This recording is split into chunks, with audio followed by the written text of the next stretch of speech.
I, Dr. Kapil Govil, welcomes you in this video. In this video, we will discuss application and need of data structure. So let's see how data structure is required, why data structure is required in real life, how it is helpful for common persons and as well as programmers. So first point is giving access to hard disk according to priority. So meaning of this statement is, suppose you are storing so many files in your hard disk and you are now transferring from hard disk to pen drive, or some files from hard disk to CD, or some file you have to upload from hard disk to internet. So of course all those files are stored in hard disk, but not all files will be transferred at the same speed. Why? Reason is all files have been set with priority. So how system means your operating system, how your operating system will ensure that which one is the priority for that file. For video file, what will be the priority? For Word file, what will be the priority? For PowerPoint slide, for Excel sheet, or any other different kind of formats are there. So each type of format will be assigned with a priority. So where to store? That data structure will store means your operating system will store through data structure all the priority of each file, so that that file can be accessed as and when required, along with their priority and authorization also. Authorization means, suppose you are not authorized to access any file, suppose system file you are want to edit, so your system will not be permitting you to edit that file. It may be possible that you have given password for any Word file or Excel file or any file, but your friend wants to open that file, then that password will restrict him. How? That password will be stored through operating system. Your operating system will ensure that nobody can access your file without your permission, because you have assigned password. So this will be done by data structure. This is first point. Now second example is for telephone or mobile network. Wherever you are living, there will be so many mobile network, SIM network, telephone numbers means basic phone numbers. So how these telecom companies are managing this? They are creating some tables like your mobile number, your name, address, SIM type means prepaid or postpaid, and some more basic details. So whatever information they want to look, they just look for your mobile number, and they can find your name, address, SIM type, and so many other entries also, Aadhaar card number and UID number, and so many other entries. So again, this will be example of data structure because it is in the format of table. So again, you are storing data, and which results into information. So this mobile number is related to this name, and this name and mobile number is related to this address, and this SIM mobile number is related to SIM type. So it means all these entities, all these data are related to each other. So this is just an example for mobile network or telephone network. Now third point is to represent an image in the form of bitmap. This is just another example. So whatever image you are storing in your hard disk, doesn't matter whether it is your passport size photograph or your birthday photo or your picnic photo, doesn't matter.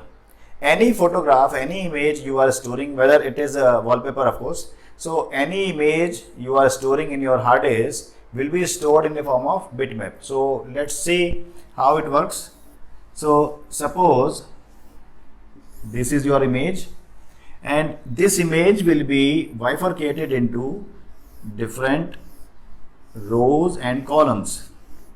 For example, this.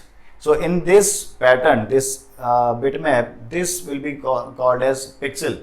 So in this pixel, suppose you have clicked image of any tree. So your tree image will be displayed in the form of bitmap, like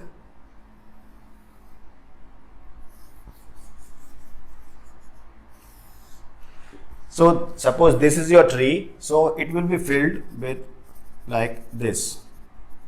These cell will be filled. My pixels are too big, but of course your system's pixel will be very small. So this will be shaded. So filled pixels will show the image. So how it works? This is form of matrix because there are rows and columns. So it will be example of bitmap through matrix, and matrix again is an example of data structure. So this helps your storing image and converting image and processing image. So let's see next example. To implement back functionality in internet browser. Suppose you are searching for high speed processor in Google. Suppose you are searching for this. So what will happen? Suppose you entered high speed processor and pressed enter. So what will happen? So many results will be appear to you, and you have to select any one. So many links are there. Suppose you have clicked on first link. So what will happen? Again several links will be there. It may be possible that some website will appear.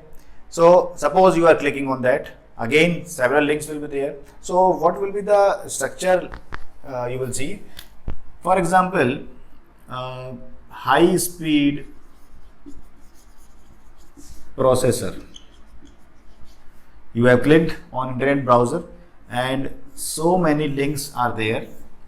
For example, 1 lakh, 2 lakh or more than that. I have just taking example of 5 to 6. So link 1, link 2, link 3, link 4, link 5, and you are clicking on link 1. So what will happen? Again some links will be available. So nested link 1, nested link 2, nested link 3, nested link 4. Suppose 4 links are there. Suppose you are clicking on nested link 2. So you may click on a website. Suppose it's going for website, and for purchase you want to purchase some processor. So what is the scenario behind this? Suppose you do not want to refer that website. So what you will do? You will press back button. So by pressing back button, you will backtrack to nested link 2. Then again you are pressing, if you are pressing on back button, what will happen? You will be here. Again you are pressing, then you will be here, and you may redirect, means you can go for link 3, you can go for link 4 and so on, and any other. So it's your choice where you have to go. So this structure is for example of hierarchical structure, tree structure. Here this back function is an example that is used in internet browser for data structure. Means data structure is helping you in internet browser for this type of scenario, so that you can easily find any product or any link on internet. So whenever you are using internet, just think about data structure that is using this concept. So let's see next concept.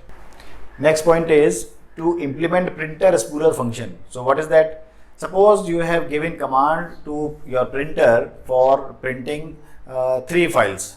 File 1, let's see, file 1, file 2, file 3. This file is having 10 pages, this file having 20 pages, and this file having 15 pages. And you have given command for first this file, then this file, then this file. What will happen? All these files will be printed at the same time? No. How that printers have the information that which file have to be printed? What will be the sequence? So this spooling function, whenever you give command to print something, this spooling function will be activated. How this spooling function will be activated? It's through data structure. So your data structure helps in spooling. How? It makes queue. Like first file will be this. Whenever these 10 files, 10 pages will be printed, then it will take next 20 pages, then it will take next 15 pages.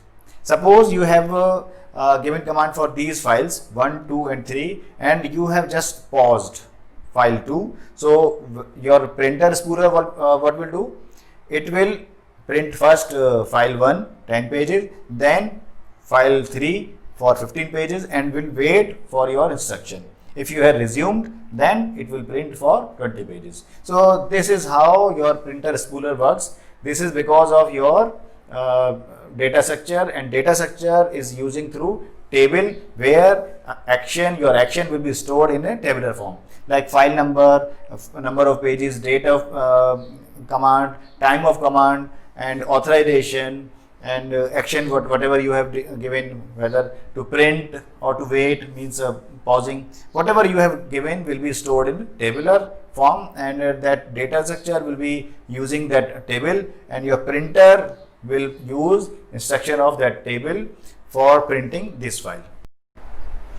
Now we will discuss next point, to store information about files and directories. We store so many files in our hard disk. We create so many directories in our hard disk. So point is, whenever you need your file or whenever you need your directories, how your system, how your operating system, how your hard disk provides you.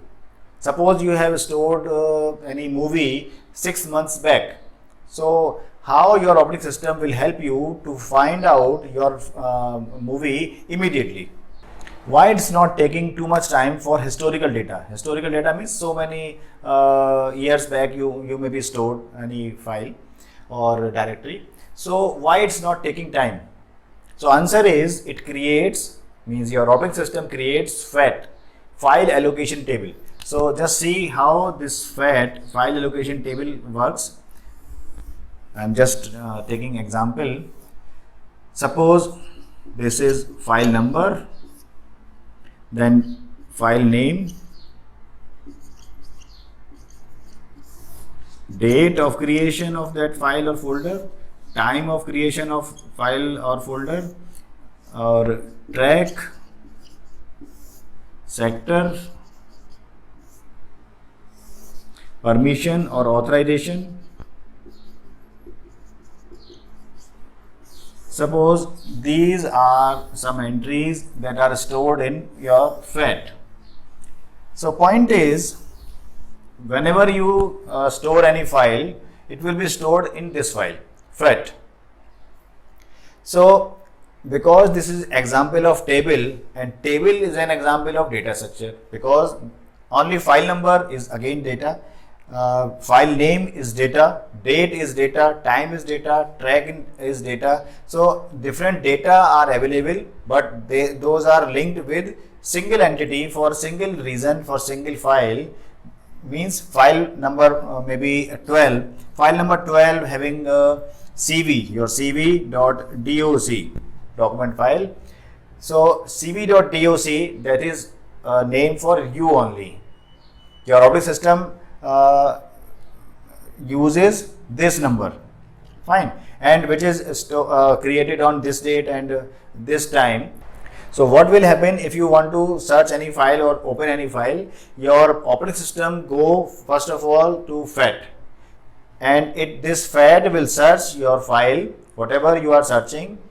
If you want to search or if you want to open this file, so what will happen? Your operating system will go at FAT, file location table, and here it will means your operating system will find its track number and sector of your hard disk. So hard disk head will go there at that position and will be opened through operating system. So if this file system is not there, then your operating system has to search all the files, all the directories to open a single file, no matter you have saved 6 months back or 6 minutes back.